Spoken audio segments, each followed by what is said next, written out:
Halo, salam jumpa kembali bersama saya dalam katekese iman kita, dalam katekese tentang kehidupan menggereja kita, supaya kita tahu tentang kehidupan iman kita sendiri dan pengetahuan-pengetahuan yang ada di dalamnya. Hari ini saya akan membagikan sebuah katekese tentang kerahiman ilahi yang kita selalu doakan atau berdevosi pada jam 3 sore. Akan menjadi suatu refleksi bagi kita. Mengapa sih kita berdoa jam 3 sore, yaitu jam kerahiman ilahi? Apakah ada pendasarannya? Apakah memang Yesus meminta kita untuk berdoa pada jam 3 sore?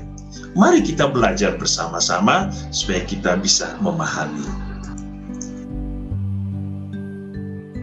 Kerahiman ilahi atau jam kerahiman ilahi itu baru ada pada tahun 1937. Pesan kerahiman ilahi itu disampaikan oleh Yesus sendiri dalam perjumpaan dengan Suster Faustina. Kita tahu bahwa Suster Faustina adalah seorang anak ketiga dari 10 bersaudara. Dia adalah seorang dari keluarga miskin. Dan dia punya cita-cita, dia punya keinginan untuk masuk biara pada umur 7 tahun, sangat luar biasa ya. Dan dia juga, karena dia bukan orang kaya dari keluarga miskin, dia sekolahnya mungkin hanya 3 tahun, sehingga dia sangat sulit bahkan menulis. Oleh karena itu, ketika dia masuk biara, ia mendapatkan banyak penglihatan mistik, bahkan astigmata. Lalu ia sampaikan kepada mudernya, kepada pimpinan biara. Tetapi karena ia mempunyai keterbatasan dengan pengetahuan yang rendah, dia mempunyai seorang penulis, ya, menulis semua catatan hariannya. Itu disampaikan bahwa dia disuruh untuk menulis catatan hariannya. Dan dia menerima pesan ini sekitar pada tahun 1937. Dan kita tahu pada 1938 Santa Faustina meninggal ya. Jadi kita bisa lihat bahwa Santa Faustina itu meninggal pada umur 33 tahun, sama dengan umur Yesus ketika Yesus meninggal. Luar biasa ya, sangat luar biasa. Mari kita lihat beberapa hal yang bisa kita pelajari dari Santa Faustina ini. Ada bukti bahwa Yesus meminta Santa Faustina untuk berdoa pada jam 3 sore. Mari kita buka buku harian Santa Faustina. Di situ kita bisa melihat pada nomor 1320 itu ditulis secara jelas. Dikatakan begini, pada pukul 3 sore mohonlah kerahimanku, ya. Pada pukul 3 sore mohonlah kerahimanku. Ini yang menjadi pesan Yesus kepada Santa Faustina, yang ditulis lagi pada nomor 1572 atau 1572. Dikatakan begini, Yesus mengingatkan Santa Faustina, aku mengingatkan engkau putriku, setiap kali engkau mendengar bunyi jam yang menunjukkan pukul 3 petang, benamkanlah dirimu sepenuhnya dalam kerahimanku sambil menyembah dan memuliakannya, ya. Apa sesungguhnya yang diminta oleh Yesus pada jam 3, ya? Yesus meminta pada jam 3 apa yang harus dilakukan. Di dalam buku catatan Santa Faustina pada nomor 180 kalau tidak salah ya, 180 itu ada tulisannya. 184 dikatakan begini, pada jam kudus, selama ibadat jam kudus ini aku berusaha, dikatakan oleh Santa Faustina, aku berusaha untuk merenungkan sengsara Tuhan.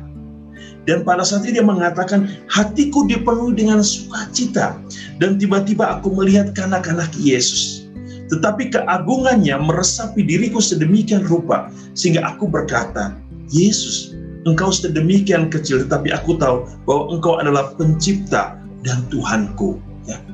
Jadi jam 3 sore itu adalah permintaan Yesus dan dikatakan sebagai jam kudus. Lalu apa yang harus dilakukan pada jam 3 sore? Pada jam 3 sore ini kita diundang untuk merenungkan kesengsaraan Yesus. Misteri wafat, sengsara, dan kematian Yesus. Dan ini adalah misteri keselamatan. Ya. Dikatakan bahwa inilah jam kerahiman yang besar bagi seluruh dunia. Aku akan mengizinkan engkau masuk ke dalam duka citaku yang begitu pedih. Ya. Pada jam ini, aku tidak akan menolak apapun yang dimohon oleh jiwa-jiwa yang mengajukan permintaan kepadaku demi sengsaraku. Ya. Itu pesan Yesus kepada Santa Faustina. Lalu Yesus selanjutnya mengatakan seperti ini. Pada jam ini, mohonlah bantuannya yang Maha Kuasa bagi seluruh dunia, khususnya bagi orang-orang berdosa yang malang. Sebab pada saat ini, kerahimanku terbuka lebar bagi setiap jiwa. Ya. Pada jam ini engkau dapat memperoleh segala sesuatu bagi dirimu sendiri dan bagi orang-orang lain yang engkau doakan. Inilah ya saat rahmat bagi seluruh dunia, saat kerahiman yang mengalahkan keadilan. Ya. Lalu apa selanjutnya? Apa selanjutnya? Nah, Yesus mengatakan begini, sesungguhnya pada jam 3 sore, kita tuh bukan hanya berdevosi dengan berdoa kerahiman ilahi. Ya. Kita tidak hanya berdoa kerahiman ilahi, atau kadang-kadang kita berdoa korongka. Ada lagi yang menjadi pesan Yesus.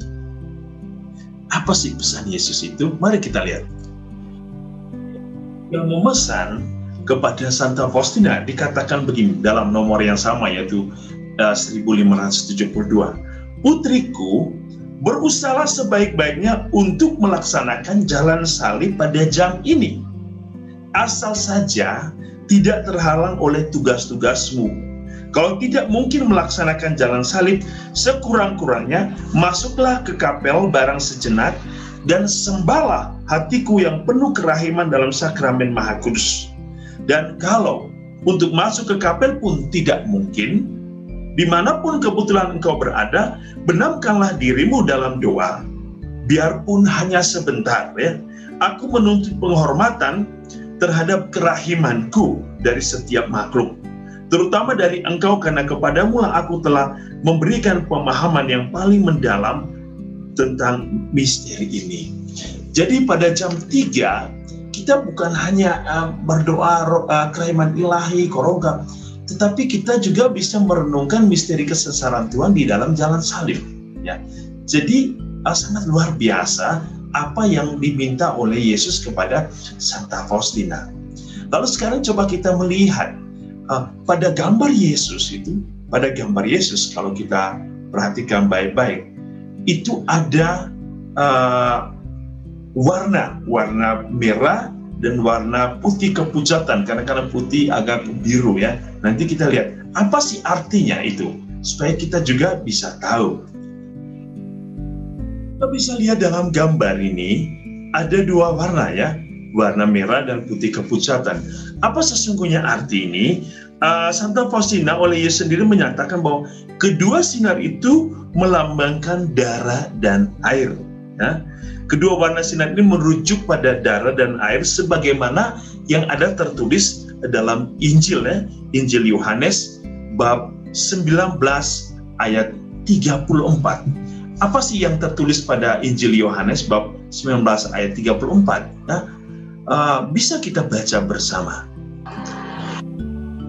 Injil Yohanes bab 19 ayat 34 itu peristiwa di mana lambung Yesus ditikam. Di sini dikatakan, tetapi seorang dari antara prajurit itu menikam lambungnya dengan tombak dan segera mengalir keluar darah dan air. Ya, mengalir keluar darah dan air.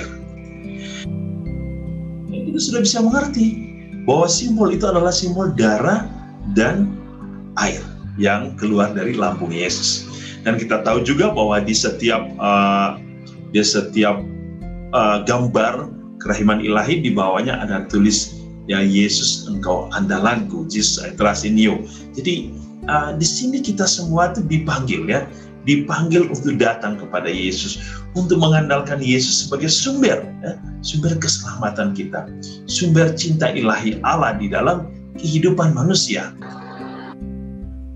mengerti bahwa ternyata jam 3 itu bukan buatan manusia, tetapi memang kehendak Allah supaya kita bisa mengerti misteri kesengsaraan Yesus. Tetapi juga Yesus meminta kita untuk merenungkan di dalam jalan salib. Kalaupun kita tidak bisa, di mana saja kita berada pada jam 3 sore atau jam 3 petang, kita diundang untuk merenungkan misteri kesengsaraan Allah, misteri cinta Allah, misteri keselamatan Tuhan. Jadi kita sudah bisa mengerti. Saya mengundang kita semua, mari kita terus berdevosi, atau yang belum, mari kita bersama-sama bersatu dalam devosi ini. Tidak ada yang rugi dari kita berdevosi, tidak ada yang rugi dari ketika kita berdoa, ya. Jadi bahkan Yesus hari ini, ya, dalam catatan hariannya sangat jelas, ya, sangat jelas apa yang diminta oleh Yesus. Bahkan dikatakan bahwa siapapun, ya, aku akan mengizinkan engkau masuk dalam duka citaku. Bahkan Yesus mengatakan hari ini dalam pesannya sangat luar biasa. Pada jam ini engkau memperoleh segala sesuatu bagi dirimu sendiri dan bagi orang-orang lain yang engkau doakan. Inilah saat rahmat bagi seluruh dunia. Sangat luar biasa. Jadi dengan berdoa itu tidak merugikan kita. Malah berdoa kita semakin dekat dengan Tuhan. Dengan berdoa kita semakin memahami cinta Tuhan yang menyelamatkan. Kita semua mau terus dekat dengan Yesus dalam seluruh doa-doa kita, dalam seluruh karya hidup kita. Tuhan memberkati kita hari ini, diberikan kesehatan jasmani rohani, dan dilindungi dari segala bahaya. Dan semoga kita memperoleh kasih karunia yang luar biasa dalam kehidupan iman kita. Tuhan memberkati, sampai jumpa lagi di katekese yang berikut.